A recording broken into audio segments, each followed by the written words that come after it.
Welcome to the second big event of the LSE Festival. So obviously we have a whole week of events, and this is just one of them, and I hope you'll all be, this isn't your only visit to join the LSE. Of course, it's not just us in the room tonight, it's also a large online audience, so I want to extend a welcome to them. And just a note that we will be recording the event, hopefully for a podcast, so usually these events reach a far wider audience even after the fact. Other things to note are that we will use the hashtag LSE Festival in case you'd like to tweet, but of course if you're using your phone, please keep it on silent. Note also there's, for those in the room only sadly, a reception after this, just here in the foyer. There's also a exhibition that you want to take a look at. And yeah, I think that's it in terms of housekeeping. So my name is Jennifer Sheehy-Skeffington. I'm an recently promoted to associate professor in the, God, it's the little things, in the Department of Psychological Behavioural Science here at the LSE. I've been involved in the LSE Festival for a number of years and very excited to chair this event. I'm going to introduce everybody here as opposed to before they speak. So we have Jens Madsen, who's a colleague of mine in the Department of Psychological Behavioural Science, assistant professor. Jens is a cognitive and social psychologist, did a PhD in cognitive decision sciences at UCL, and broadly researches persuasion and behaviour in dynamic systems.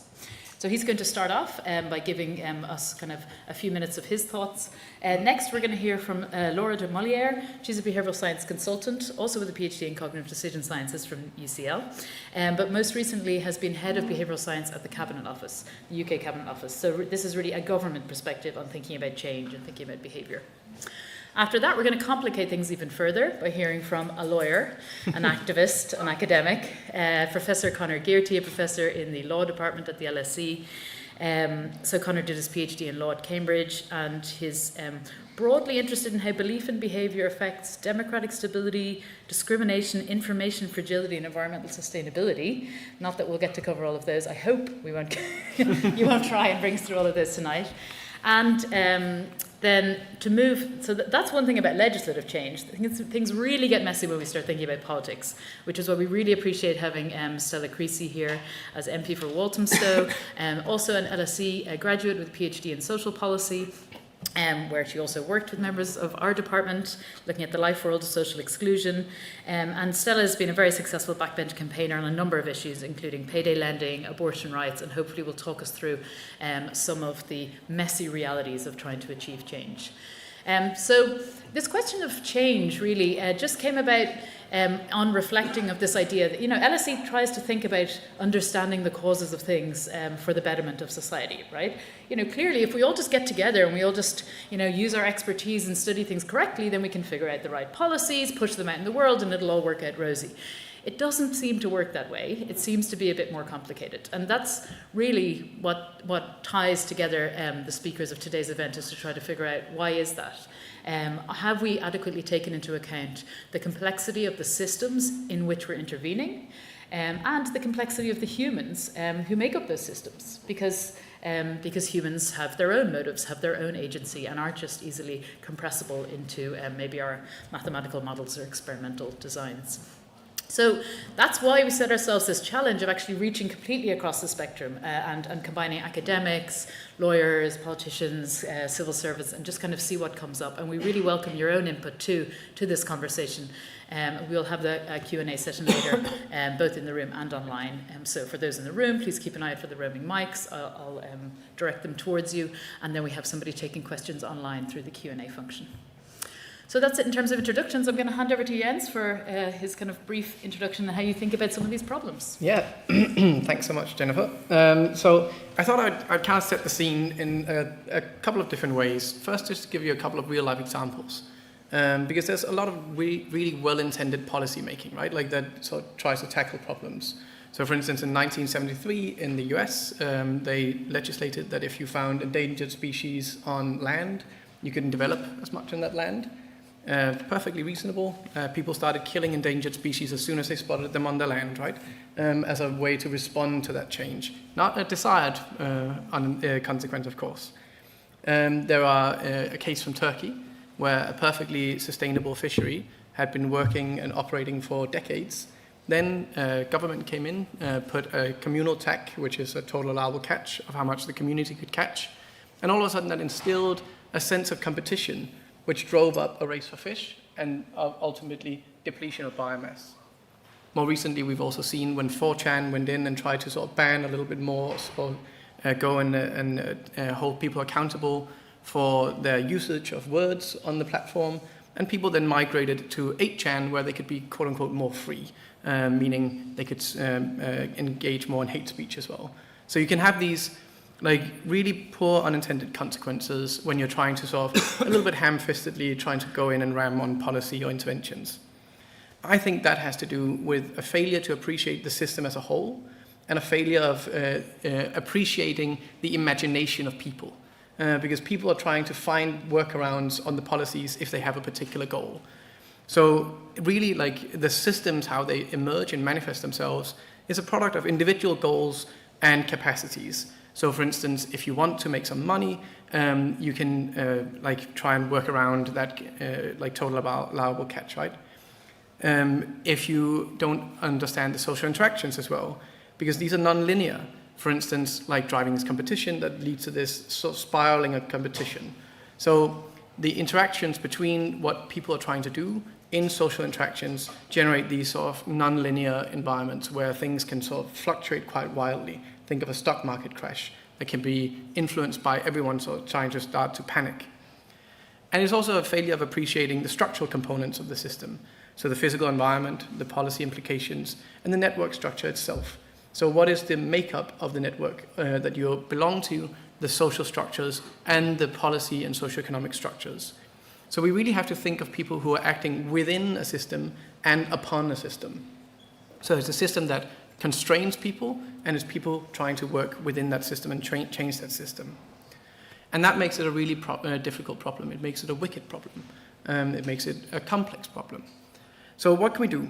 There's a couple of different things that I, in my work, try to do, and there's some things that I think that we should really try and take away from this as well. One is, I think we need interdisciplinary work.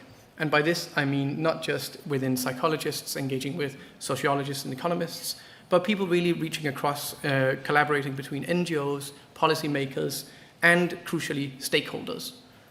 Too much, I think, of interventions are driven for good reasons and kind intentions, but from on top down onto people, without thinking about the people who are being subjugated these interventions.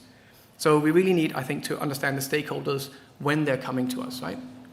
So I've been working on just two projects as examples of this. One is environmental sustainability, where I've been looking at fisheries. And here we've been building these models to sort of simulate how people would react to policy. And here we try to work with biologists, economists, local NGOs who worked in the areas we were interested in, fishers, so we went and talked to fishers about like their experiences, what they thought about the environment, and all of this stuff. And that generates, in my mind, a much more holistic and also humane sort of approach to how we can think about how people will respond to our behavioral interventions. I've also worked in information systems where, for instance, I've modeled the marketplace of ideas. This came about when I heard people in Silicon Valley talk about like we just need to quote unquote connect people. So I built a model where we tested that assumption. And despite our best intentions and kind efforts to try and make it work, we've actually found the opposite. That the larger we made the network of connections, the fewer people ended up agreeing with each other. I can talk about that more later, but I think for sake of time, I'll try and wrap it up by saying that what I really want to sort of instill is the idea that we are humble, that we don't just think that our discipline has the right way of thinking about human being, that we try to be innovative in the way that we engage with each other and talk to other people, not just within our silos. Because what we really want to avoid are these unintended consequences of interventions. That is the bane of any kind of intervention, and it is what we really need to avoid when we try to model the effect and impact of policy. So thank you very much. Thank you, Jens. No small challenge to set us as we start off.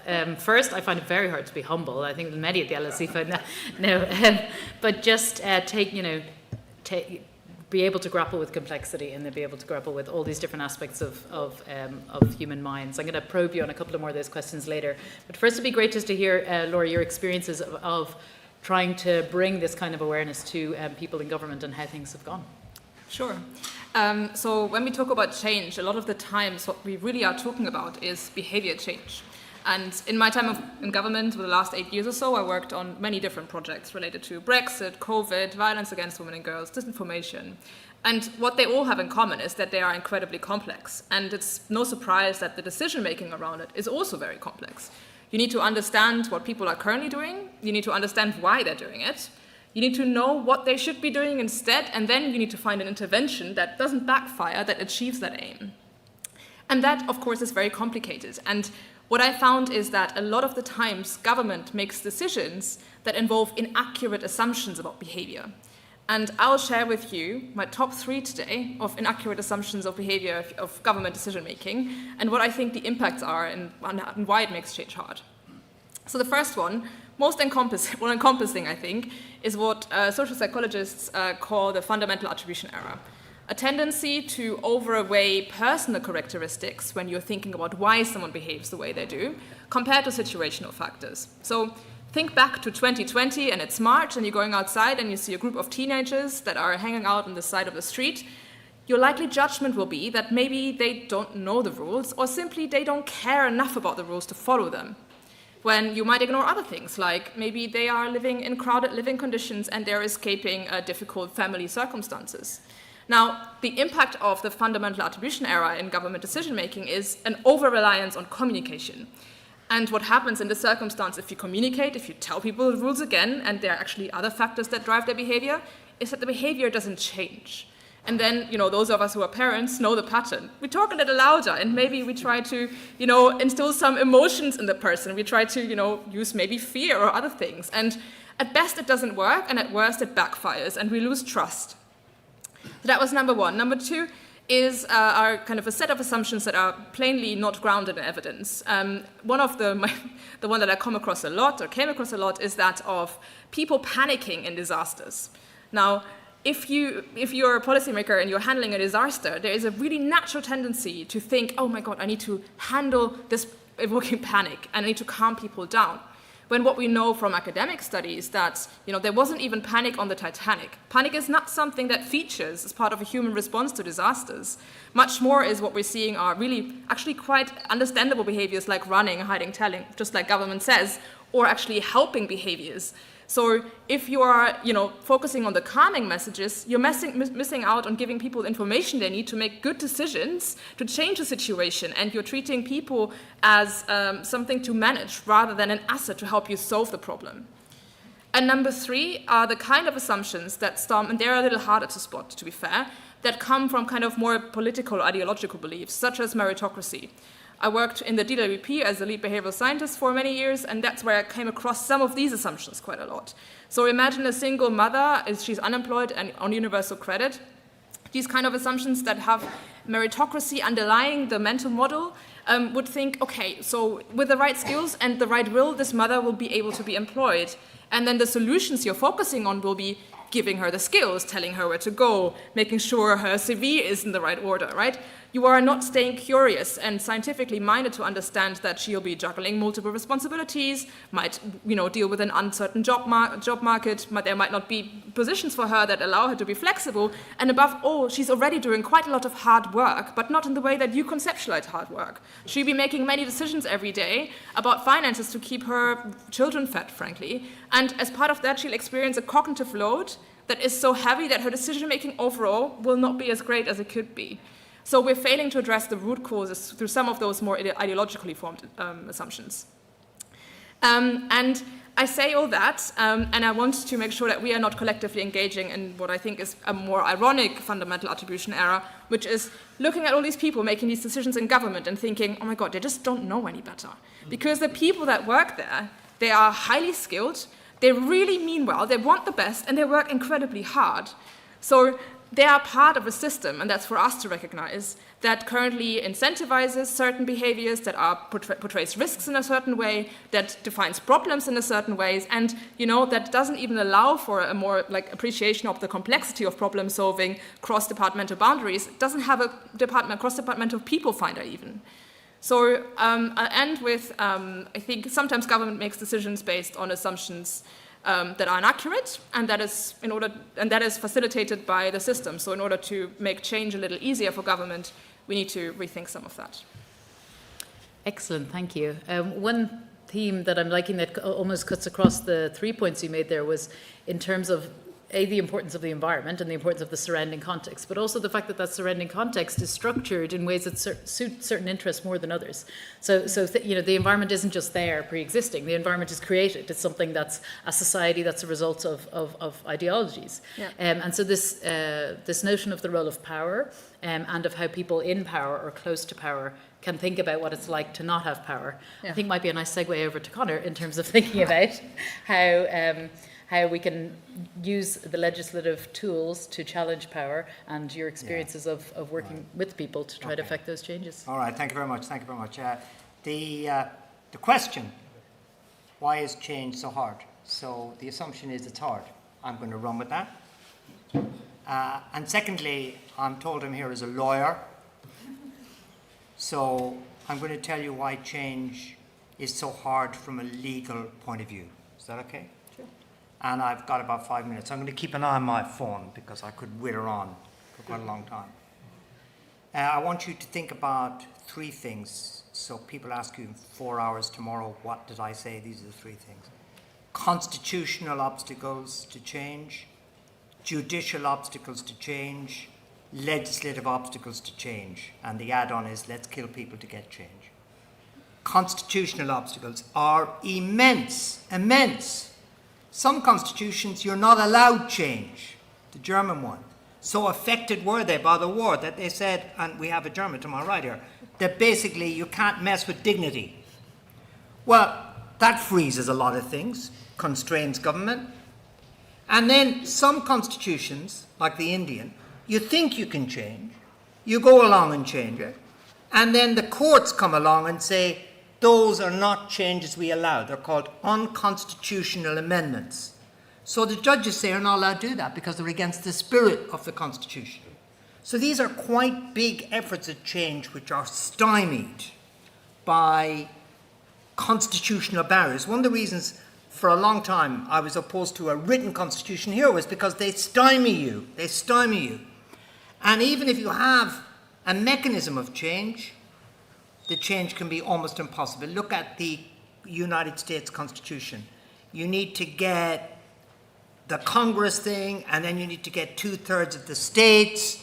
So when they went for the Equal Rights Amendment, they couldn't get it through because they have to persuade too many people. So, first thing, constitutions make things very difficult. But second thing, judges are the answer. We can rely on judges. So if we get the judges we want, we can achieve change. There's a couple of problems with that. One is judges are usually quite reactionary.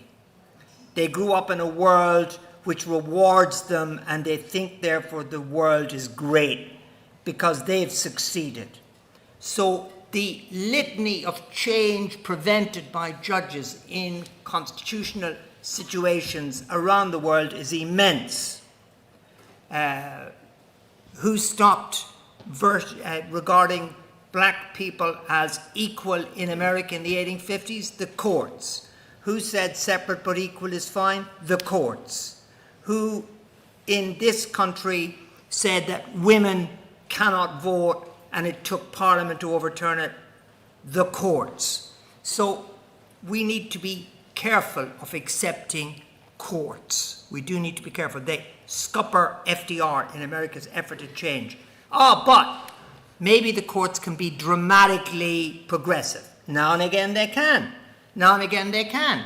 They were dramatically progressive in a case called Roe versus Wade, which read into the American Constitution this kind of right to choose, as we call it today, and it's been eventually set aside by judicial reaction.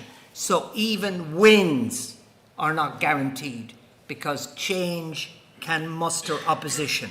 So courts are not the answer, nor are constitutions. What about Stella's bunch, the legislator? Well, we're going to hear from a legislator.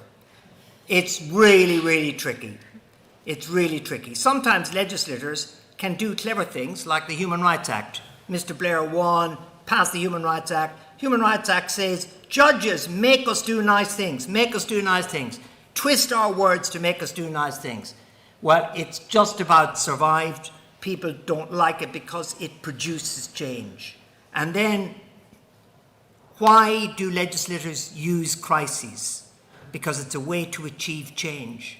So if you have a crisis, we have an interesting crisis, I'm sure Stella will talk about it, about a monstrous sentence in court yesterday. And how do you try and use indignation and package it and turn it into something which lasts long enough to achieve change? So we, in legislation, try to do that. And you can do it for progressive as well as reactionary reasons. But it's tricky. We'll hear from the legislator. Final point.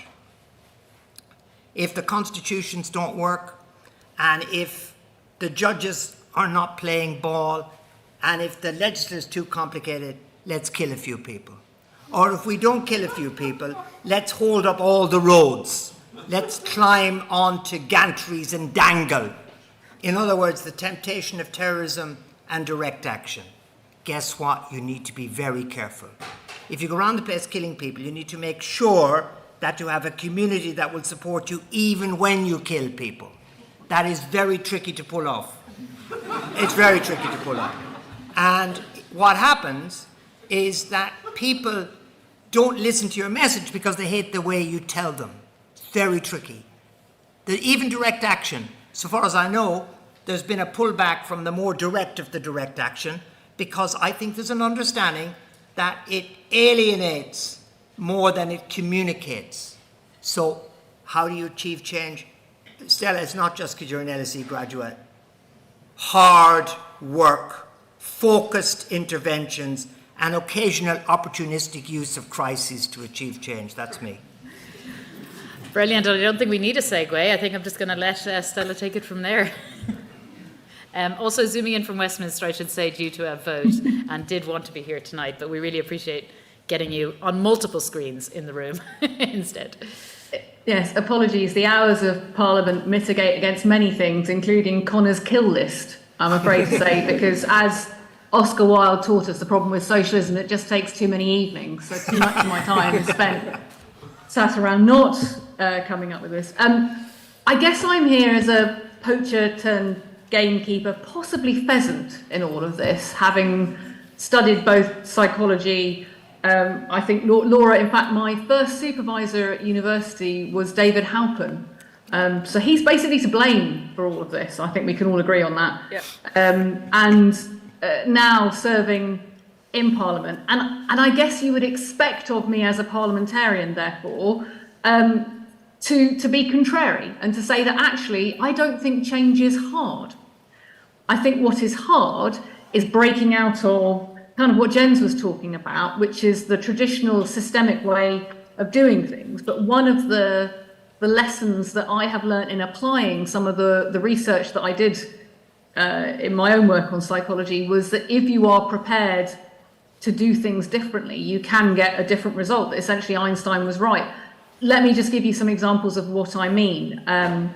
Laura, you talked there about the fundamental attribution area. Actually, one of the lessons that I've reflected on most as a politician is cognitive polyphasia, which was very much part of the social representations work that I did. Essentially, that people can hold conflicting views at the same time, completely happily and in the same way do so. So people will tell you that they want both well-funded public services and low taxes, and there is not a conflict for them. There is only different environments in which those views come to the fore. So if you want change to happen, it's not that you have to change people's minds so much as that you have to reach into the part of their mind where that thing that you share a common concern about becomes the bigger, more important issue to them. In order to do that, you have to do what is very difficult to do as a politician, which is to recognise that you are not powerful. In my job, I get to replicate Tony Soprano in many different ways. So people treat me as if I'm a mafia don. Come to Stella and she'll sort it out. I have very little power. The only power I have, especially as an opposition backbench MP, is if there is a vote on the floor of the House and I get to walk into a yes or no. And 9 times out of 10, those yeses, no or not the question that I would have liked to have asked. Little wonder that most of your job as a politician is often reduced to being a prop in a photo. People want you to come to a meeting to say that you were there so they can take a picture, increasingly now so they can put it on social media and say that power was in the room. It was not. The question in making change happen is understanding who does have power over the issue or cause that you have concern about, and then utilising that. But if you do that and you recognise and respect other people's power, and I think that goes so powerfully to your point, Laura, about the public. When we treat the public as toddlers who don't have any power, we shouldn't be surprised when they throw their toys out of the pram. If you treat the public as co-creators of the change that you are seeking to make happen, extraordinary things can happen. That means building alliances around the things that you want to see happen and recognising that there are multiple sources of power of which you are not one as a legislator. So many of the campaigns and issues and changes that I've had the privilege to work on have not been my idea, nor have they been my power. They have been collective power. Let me give you an example of that. Ending the career of Wonga and bringing in legislation to cap the cost of high-cost credit in this country was a culmination of many different organisations and many different actors, including the banks themselves, who recognised when we talked to them about what business they were losing, that they had power to say, well, we want to see regulation. People like Martin Lewis, famous people who had an interest in finance, and then people within local communities, particularly working in credit unions, saying we can see the impact of high-cost loans. Those loans where you used to think the decimal point had been accidentally left off. It hadn't been. Building those alliances allowed people to see that they had the power to do something about something they recognised was a challenge, not just in their community, but in the country, and made change impossible to ignore. But that is my sort of second point in all of this, is very often people talk about change as being hard because they're asking for something too small. If you ask for something big, the small things come as part of people trying to, especially those people in power, trying to manage the backlash. Conor talked briefly there about abortion. We've had this horrific case this week. It is giving me fantastic pleasure, I will tell you, Conor, that the argument I'm making with the government now as to why they should not only use the royal prerogative of mercy to free the woman who's been imprisoned in this country for having an abortion under ancient legislation, but also to finally ensure that every woman in the United Kingdom has a legal right to an abortion, because currently right now she doesn't, is the change we made in Northern Ireland. And that change we made in Northern Ireland, where women do have the most progressive abortion legislation in the entirety of the UK, only came about because we demanded in that community the thing that seemed the most impossible. We weren't prepared to be fobbed off, frankly, with the idea that the government would pay the airfare of women from Belfast coming to Birmingham to have abortion. Very often change doesn't happen because people accept the small and ask for the small when the big is what sets the context of why that change needs to happen. I would say the same thing on making misogyny a hate crime. And 5 years ago, we were laughed out of town that this was somehow about criminalising wolf whistling. By refusing to accept that somehow violence against women was not being seen as a priority, was seen as a priority by this government and by legislators, we have shifted the conversation about what is possible and what should be happening to the fact that legislation has now come in, it's going through the House of Lords at this point in time. Again, it gives me great pleasure that it is white men of a certain age who are arguing about the importance of recognising misogyny as contributing towards driving crimes against women. That came about because that coalition of organisations and actors who were asked to use the power that they had recognised that they could make something different, and it made them feel empowered. It made them feel co-creators of that change. And I guess that leads to my final point here, which is I chose not to go into academia, and I definitely chose not to go into the law, Conor, so you can be reassured on that, because very few of us here are legally trained, and I think it shows. It allows us to do the messy, because change is messy and change is perpetual. Martin Luther King was wrong. Martin Luther King said the moral arc of the universe bends towards progress. It doesn't unless you continue to fight for it to do so. And as we've seen with Roe versus Wade, it can go backwards as well as forwards. In that process, being able to refuse to accept the systemic charges, being able to upend the traditions that Jens was talking about, is in itself being a change maker. Being able to be messy and not be confined is about that cognitive polyphasia, is about appealing to somewhere in people's minds and hearts that something different could be done.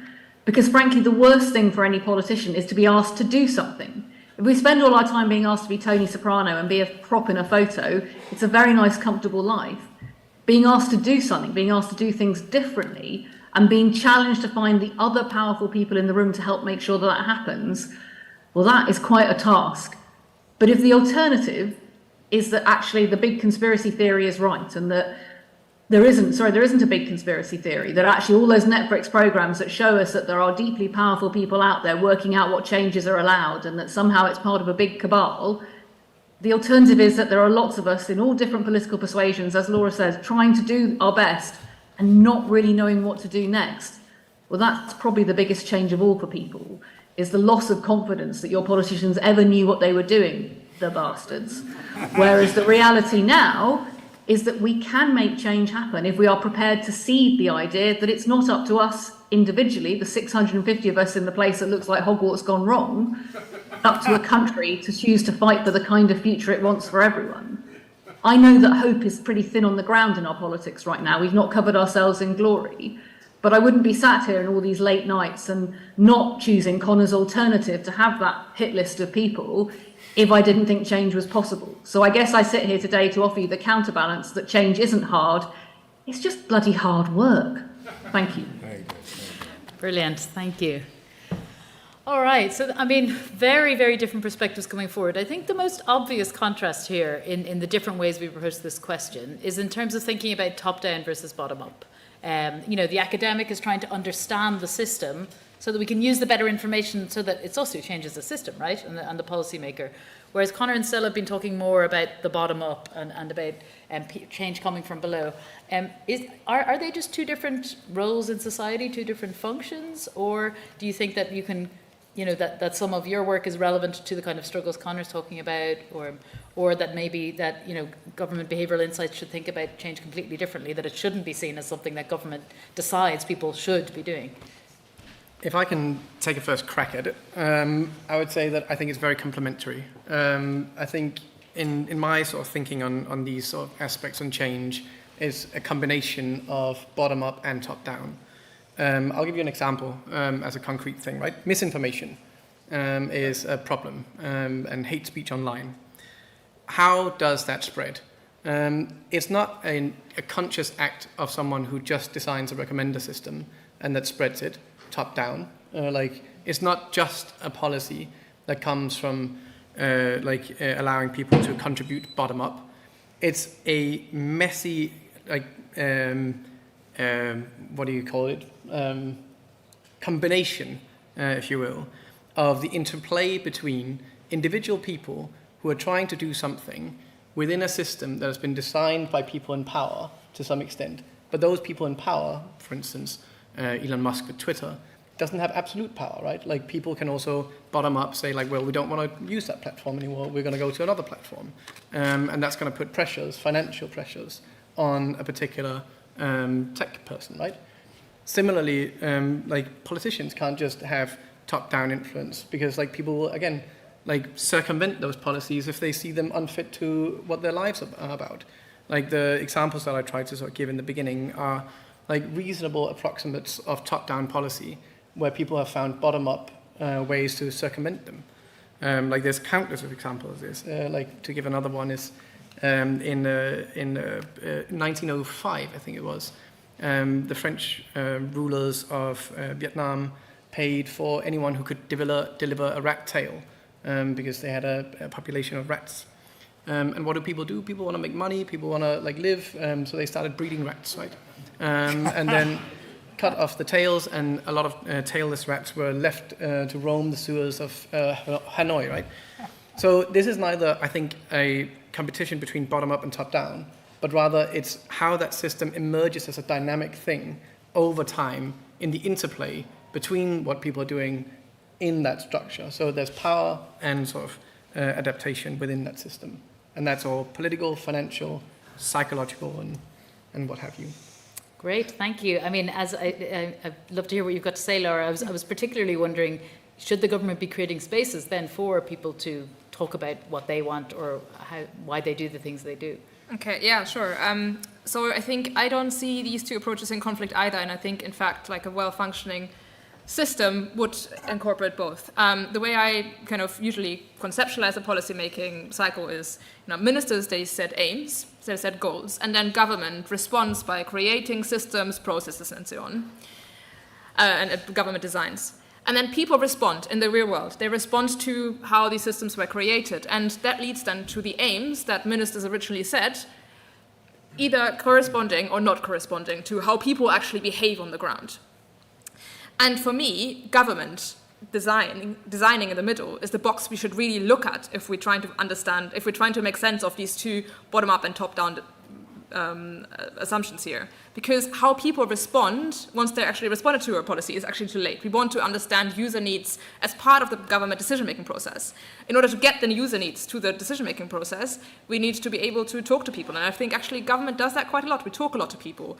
But rather than just talking to people, we also need to analyze what actually the factors are that are currently driving their behaviors. And some of them, like cognitive load, is what we mentioned, they are not very visible. We can't just hear what people have to say, and we can't just hear what they want.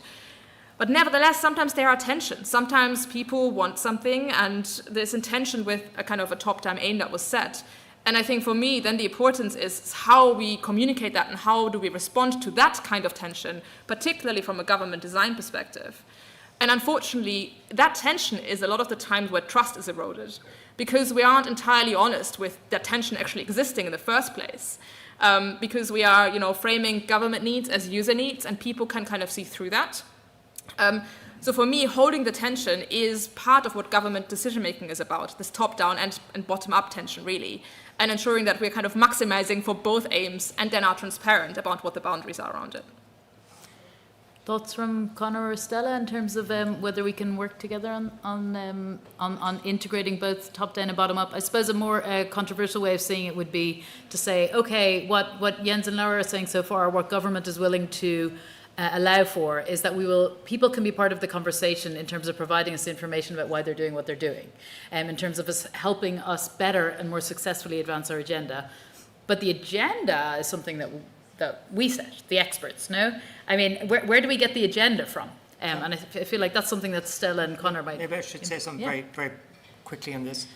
I think if you examine the top-down thing, in the pre-democratic era, the top was the top and the bottom, what were they? They were a mob.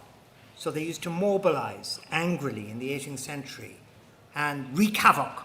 So the way they spoke collectively and argued for change was outwit the system completely. So they were the bottom invading the top. And then for quite a longish period in what we think of as our kind of democratic golden age, but it wasn't really democratic, but it was much better, the bottom organized and took a kind of power. So the bottom organized as a labor movement and used union power to achieve equality, and then formed a political party in most countries, most famously in the United Kingdom and England. And they represented the bottom, and the bottom seized a kind of power. And then the petrified top conceded social democracy because they were petrified of what had happened in Russia. So there was a period of time when the top-bottom thing didn't work, and the bottom ran the top, as it were. That has changed. There's new levels of estrangement, which I don't understand, but you people are much closer to understanding. And these have forsaken traditional commitments to class and even gender, and so people are lost. And so the bottom doesn't believe they have any capacity to be part of the top, and they wander around kind of aimless and angry. Stella, did you have I want to probe a question on what Conor's just said, but an initial reaction to the question, and then Jens. One of the biggest mistakes made in the last century of governance is people read Robert Putnam and Bowling Alone. And I can say that because one of my PhD supervisors was Ray Parle. And the whole problem with Bowling Alone is people weren't bowling alone, they were bowling with friends and family. Why does that matter? Because one of the things that governments of all colours have always got wrong is how to work with the public. And as politicians, we end up being in the middle of that. we think that it's through traditional organisations and entities, churches. I've lost count of the number of times, whether at a local or a national level, I've been asked to find community representatives who are often self-appointed, and that includes politicians, the way political parties work. We've failed to recognise how the British public interact with each other, whether it's online, offline, informally or formally. One of the biggest challenges to me as both a Labour and cooperative MP, so I come from the community organising background of the Labour Party, is that in the pandemic, thousands and thousands of cooperatives were set up, and government, whether local or national, has systematically failed to engage in it. What were they? WhatsApp groups. People set up WhatsApp groups to be able to interact, plan and organise change in their local communities in response to a pandemic. Many of those WhatsApp groups have continued on, but government and the way in which it engages with people has systematically failed to understand that that is a forum for people. And it's a very meaningful forum because it starts with something that's very close to people's hearts, their local community, who they are, who lives next door to them, who might be similarly affected. And part of the challenge is we've spent all this time decrying the loss of social capital and dislocation. How do we get people to go to a public meeting? Because that's what social capital looks like. And failed to recognise people are organising and they are mobilising themselves. One of the most frightening things as a local MP right now is that every single school visit I do, the children talk to me about Andrew Tate. They are sharing his material. They are inspired by him. They are remaking his material. And it's a common theme across every conversation that we're having. And that is not a traditional network. It's an incredibly powerful one. And it's having an incredibly powerful impact on our communities, particularly on our young people. And the ways in which we do consultation, the ways in which we do engagement, presume that the public are going to engage and consult in ways that, frankly, even in the 1950s weren't particularly empowering or engaging for people. They were hierarchical. And I put the blame fairly and squarely. And in fact, the one time I met him, I said this to him, on Robert Putnam and Bowling Alone, because every government and every government department read that book and thought, aha, that's how we find the public. It isn't.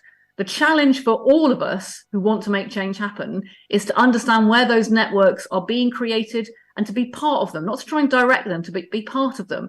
And that's really, really hard because you've got to have the legitimacy and the humbleness of being willing to do things in a different, more messy way. And I have to admit, I've systematically failed to encourage my local authority to think about those ways, let alone the government departments that I've worked with. And we are seeing the results because whether it was the Scottish referendum, Brexit, the post-Brexit Trumpian politics that we now have, none of that is being done in these traditional formats for how you organise and mobilise. And that's not about being online because it's happening offline too. It's all about those personal relationships that people can build, often in spite of formal institutions rather than because of them. But there is no reason, if we were to reorganise the way in which we collectively work together, we couldn't do that for good in our country. We just choose not to because we think, well, if people aren't joining a trade union, there must be no community organising going on here at all. It's just not the case. Thank you. Jens. Yeah, it was just two sort of similar points, actually. I agree with Stella when she talks about these emerging communities as well. So one is, like, you asked, like, do we as academics or politicians or whatever come in and say, like, this is the agenda? And I think that's why I mentioned in my opening sort of talk or whatever, how important I think it is that we are interdisciplinary and, like, multi-perspective. I wasn't just thinking about, like, within academia, but, like, engagement with stakeholders. I'll give you a concrete example. Legislation on fisheries in California was more successful after they included the fishers as part of the decision-making and agenda-setting process. There was higher cooperation and higher compliance with legislation when it came out of a process where legislators talked to people and said, like, well, what do you need? What do you want? Like, how does this, like, happen in your day-to-day life, right? And to Stella's point on, like, these organizing networks, as someone who studies, like, dynamic systems, I think that is an absolutely key bit on how people form their beliefs in these networks and how they structure those networks organically. I share your concern about Andrew Tate. I think that's my worry is that, like, once he is gone by hook or by crook, someone else will come in and fill that vacuum. Because I think it speaks to something, again, that I'm trying to sort of convey is that the emergence of a feature on a system, like Andrew Tate or someone like it, comes from a confluence of what individuals are trying to do within it, how the recommender systems are pushing certain types of content that is then consumed by people who talk with each other offline or online at school or whatever, start becoming more radicalized on how they see people, start using terms like escaping the matrix when they are being confronted with like education around sort of misogyny and stuff like this. And all of a sudden then they splinter off. And even if you remove, like it's like, oh, so you chop the head off a hydra and 3 more grow, right? Like even if you remove that sort of central focus, like something sort of fills that vacuum, right? Because like complex systems abhor a vacuum. And it seems that very much resonates with what Laura was saying in terms of you just can't understand behaviour outside of the context in which it's taking place, or what Stella was saying in terms of highlighting those contexts in which particular concerns become relevant. But I just wanted to lean into that, maybe the Andrew Tate example, or maybe just what you were saying, Conor, about people wandering aimlessly. I mean, there is an extent to which to the extent that, let's say, maybe it's because of stalling progressive agendas, maybe it's because of a range of kind of factors that have led to social and economic marginalization, there are movements towards change from disenfranchised people that might be seen as very negative and very kind of backward looking in terms of the causes of, let's say, inclusion or equality. And hasn't it been constitutions, courts, politicians, you know, kind of bicameral systems that have saved the good aspects of democracy, or that have been helpful in terms of stopping negative change? I mean, how do we feel about destructive change, and then about the importance of some of these barriers? It's true. I only had 7 minutes, and I need to just sort of show off a bit. So I exaggerated. There is no doubt. I mean, Stella's brilliant achievements in Northern Ireland were the result of a case. And so there was a Supreme Court case, and then it didn't go as well as it could, but it created space, correct me if I'm wrong, Stella, for further political action and so on. So there's a synergy at its best between what is called strategic litigation and political participation. And to get it right is a real challenge, but if you get it right, you can actually build a progressive community which is across the law and politics, which produces successful outcomes. And a shout out for the little world in which I partly occupy, which is international human rights. Because it's not all about winning cases in the European Court of Human Rights. It's also about a structure of rights solidarity. So groups who identify their needs as in rights terms find a handle on which to hang their version of what's important, and they find other people. And so there are great ways in which, and I'm really persuaded by international human rights as a mechanism of organisation, not just zero-sum litigious wins. Thank you. So maybe one way of... oh, sorry, Stella, yeah. Were you going to... Yeah, well, actually, Conor, what it comes to and what we did in Northern Ireland was not one single thing. I mean, there were lots of grassroots activists. What we did was that point about stopping saying one person is powerful. I mean, in that instance, there was a presumption that the power of the political representatives was absolute. And therefore, somebody like me coming in and going, well, sorry, the DUP don't speak for everyone, do they? So actually, who else is trying to speak here? It was then working with lawyers, particularly people we'd met through the repeal campaign in Ireland itself. Absolutely, there were legal cases, but we followed them up with then questions in Parliament and kind of grassroots action, and saying all along, everybody has power in this instance. I mean, the most radical thing that I would say that, as I say, I do is to say, look, I'm your worst nightmare as your MP because I'm going to get you involved, but that's how I know things change, is to stop being the most powerful person in the room. Like I say, we're so set up to be that. And then to say, well, you've got power to make something happen. So what is the something? And I think that goes to your point about destructive change, because, yeah, what we're seeing right now is a lot of people using direct action to be destructive without seeking change at the same time. What do I mean by that? One of the most frustrating things I say as somebody who's tried to deal a lot with Extinction Rebellion, I'm somebody who believes passionately we've got a climate crisis, we've got to act, is when you say to them, well, what do you want to happen? And they say, well, we've got to deal with the climate crisis. You say, yes, I agree with you. So what does that look like? What are the things we could do? How do we reduce emissions? Oh, that won't do. None of it's good enough. and you're left with nothing that is change. You're only left with the destruction. And I can see how people have got to the point where they think that getting up on a snooker table and throwing orange paint is somehow a powerful act. But it's impotent if it doesn't connect to a change. And there isn't a change behind what they're saying. And one of the frustrations that people like me have had is saying, well, hang on a minute, who are the different actors in this? What, you know, you want this big thing, but what are the small things that are going to take us toward that? You know, could we build towards that? And getting the knockback that it's too impure. So the destructiveness comes from being unwilling to look at anything at all except one thing. And of course, as soon as people say no to that one thing, it's like, well, that's it. Nothing else is ever going to change. And I would actually argue that is as destructive as, I mean, I sit here, I'm the chair of the Labour Movement for Europe. So you can imagine what my view of Brexit was. Brexit equally fed off this idea that, you know, destruction in and of itself could only be a good thing because change wasn't happening. Now, those of us who care passionately about internationalism should hold our hands up and say we failed to build that alliance of people who recognize the value of international cooperation and how you and to reform the way in which those international institutions brought people on. That this thing about treating people like toddlers and wondering why they throw their toys out the pram. But that destructive ethos has been unleashed within British politics. And frankly, I would argue that many of us who believe that change is possible have not been loud enough in showing the alternative path of all that bloody hard work and collaboration and not being too big and important in the room that you're the only person who can make a decision to make an alternative thing happen. So the destructiveness comes from the way in which we respond to the system rather than the system itself. But frankly, I believe we only have ourselves to blame. And I will often say, look, the problem isn't the individual issues, it's the politicians in this, because we haven't shown that leadership that if you put the effort in, it is worthwhile. And I think you're seeing the results of that now.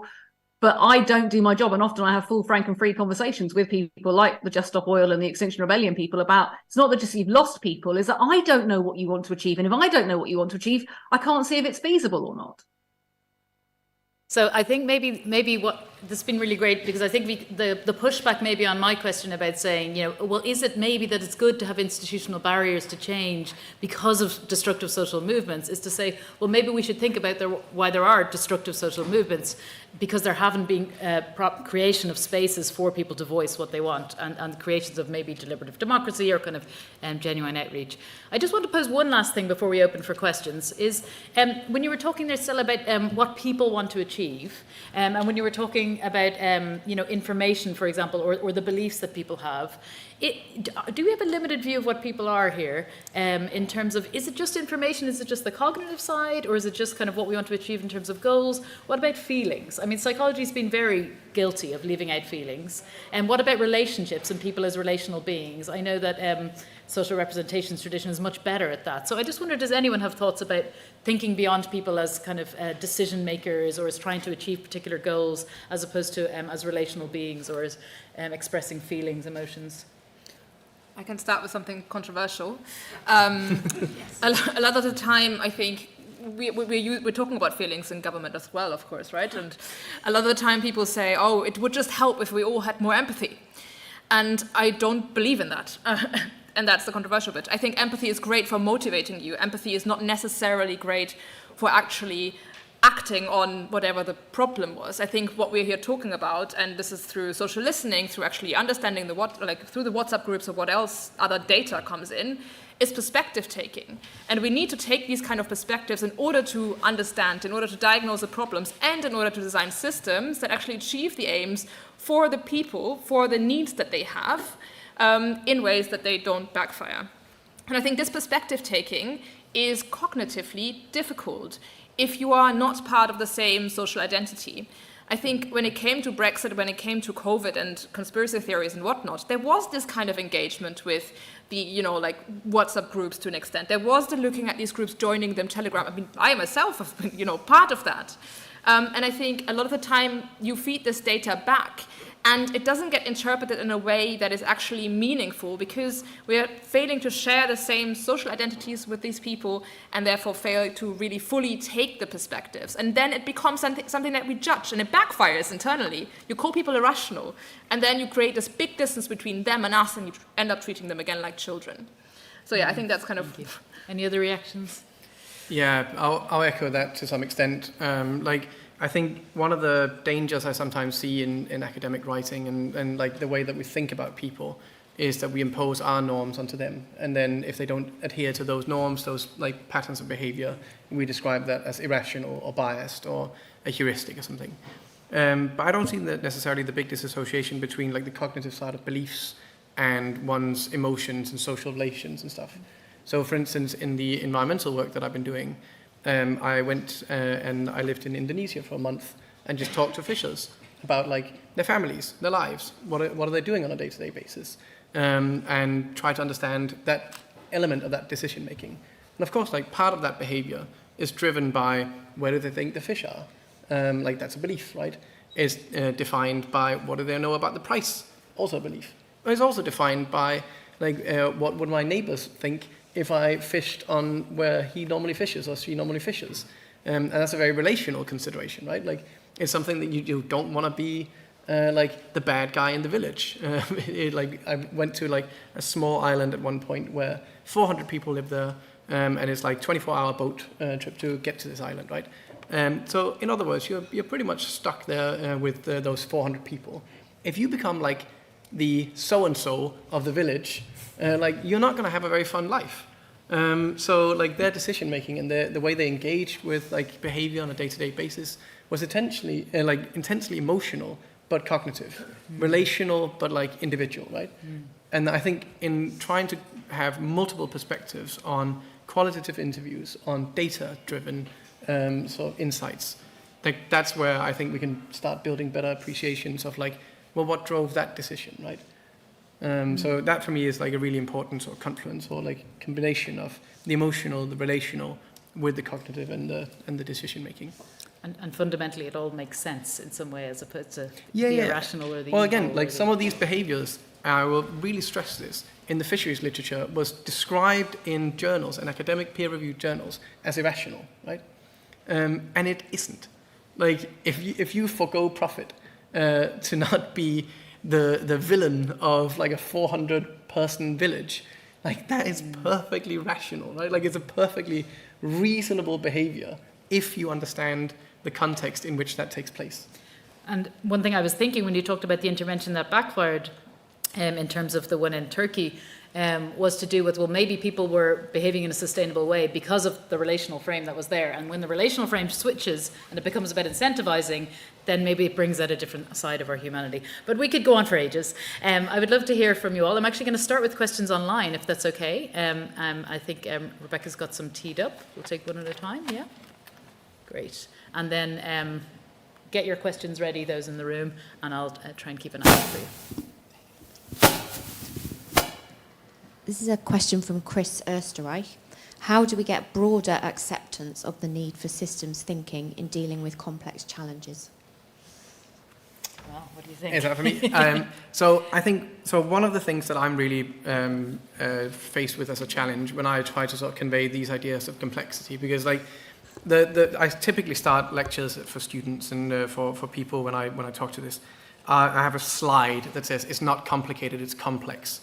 And that seems like the most naff sort of thing to say, right? Like it's such an academic thing to say, that it's not complicated, it's complex, because it's a technical difference.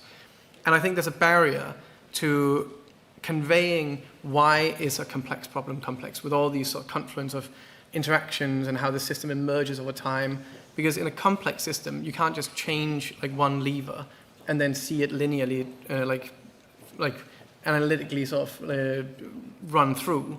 You have to sort of simulate the whole system over and over again. And that's a really complicated, sort of like hard thing to convey sort of mathematically and convey conceptually and stuff like this. So I think even just having these types of conversations where we're trying to just sit down and in sort of more common sense ways, just talk about like, well, of course, it's really complex. Like, again, I'll go back to the hate speech stuff, right? Like, if someone searches online for like a teenager, like, why don't girls want to talk to me or something, right? And then they get some content by Ben Shapiro or whatever, and then like all of a sudden they talk about it with their mates, and then like it sort of goes down this rabbit hole, right, of recommender systems, of all this. Like, we kind of know this, right? Like, we know that this is a problem, and we can't just go in and say like, well, like, change the recommender system, because you haven't changed the system, right? Like, you haven't changed what goes on in that system, like the motivations and all of this stuff. So I think just sitting down with people and getting them to talk through real life problems, like you quickly sort of realize that most of our problems that we're trying to deal with here at LSE and like elsewhere are complex. They're not complicated. And that's I think one way of trying to convey it through examples. Great, I'm going to move on to the next question, actually, if that's okay. Yep. A question from Amal. How reliable are the different employees' unions and professional syndicates in promoting change, and what can be done to reinforce their role? Okay, it seems a little bit oriented towards the politician. Did you catch that question? Yeah, so broadcast is not engagement. And one of the big challenges made by lots of organisations and lots of politicians, it's like I cringe when I see my colleagues write a tweet with their initials at the end of it. Because if you want to actually have people advocate for what you're trying to do or get that feedback, then you have to be an equal partner. And setting yourself apart, so you are so busy that you couldn't possibly use Twitter like they do, or you broadcast into their WhatsApp groups, but you don't engage. I spend a lot of my time in local Facebook groups talking to people and debating and arguing things with them because I'm a local resident too. And that's the biggest message that they get out of that. And I probably spend far too much time lecturing my staff about Clifford Geertz, because in listening to all the things that people are saying and a lot of the conversations in government, it's like we expect people in any organisation, whether an employers' trade union, whether the government, are somehow the scientists, remote, distinct, coming to view the tribe. Actually, we all bring our own values, our own expectations, our own feelings and emotions to how we interpret the information, and whether we are engaging with people and genuinely sharing something of ourselves and who they are and understanding where they're coming from.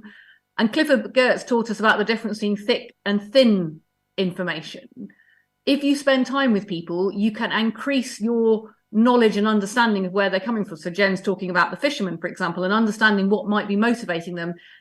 But even that in itself just tells you where you've got to, not where you want to get to. If you actually want things to change, we have to stop broadcasting at people and genuinely be willing to engage with them. And that includes giving up power, even the pretense that you have power, and starting to ask for shared outcomes. That's really, really hard, because we've all been told, whether we're an academic or a politician or a senior leader in government, that we have a series of responsibilities to deliver. I mean, I hate the word deliver alongside strategy. Anybody who comes to me saying they want to talk to me about strategy, my inner eye rolls roll substantially, because actually what those words imbue is a barrier to building those relationships and having that honest and authentic conversation in which you might disagree, but you'll learn something and you'll learn an engagement from people, and which you have to be honest that you are not a neutral participant. None of us in this room are neutral in the networks that we work in. And when you remove that idea that somehow you must be this distant, impartial actor transmitting important information to people so they can make the right decision, and looking for trusted voices who understand why that's their role, many more interesting, exciting, but ultimately messy things can happen.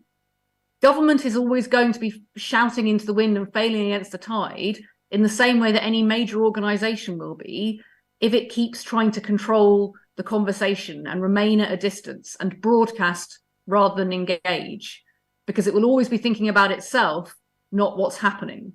And that's how we miss things like the growth of Andrew Tate.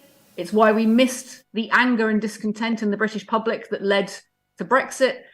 It's why during the pandemic so many people felt dislocated and started organising themselves. It's a real challenge for all of us to stop trying to be something we're not and just try to be who we are and go from there.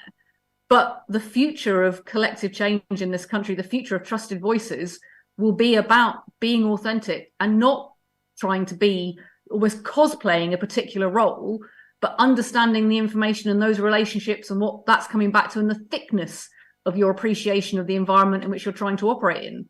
That's how you change it, and you change yourself. Now, okay, I can see we have a number of questions. We do at the back.